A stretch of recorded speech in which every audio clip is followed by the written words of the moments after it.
खूप सारा गेलेला आहे, एकच सिंगल पीस उरलेला आहे, ते देखील दाखवणार आहे, ते लास्टला दाखवेल. आणि ते देखील बांधणीचाच आहे. आणि यामध्ये छान असा कलर आलेला आहे, तो म्हणजे येल्लो कलर आलेला आहे. त्याला रेड कलरचा कॉन्ट्रास्ट आलेला, हा रेड कलरचा कॉन्ट्रास्ट येणार आहे. टसल्स रेड कलरचे आलेले आहेत. पटापट शेअर करा. येल्लो कलर ज्यांना कुणाला आवडत असेल त्यांनी ही साडी लवकर घ्या. हे बघा, साडी बघू शकताय, अतिशय सुरेख आहे, एकदम वजनाला हलकी फुलकी देखील आहे.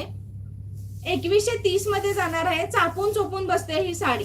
येल्लो कलर सगळ्यांना सूट होणारा कलर आहे. येल्लो कलर हे बघा, जबरदस्त असा हा येल्लो कलर आहे. लेमन येल्लो नाहीये, पूर्ण येल्लो कलर आहे. हळदीचा कलर बोलू शकता तुम्ही. फॅब्रिक याचं जयपुरी सिल्क मध्ये जाणार आहे आणि हे अजिबात निघणार नाही. हे वॉशेबल आहे, तुम्ही बघू शकताय. जबरदस्त अशी ही बांधणीची साडी आहे. फक्त आणि फक्त 2130 मध्ये मिळत आहे.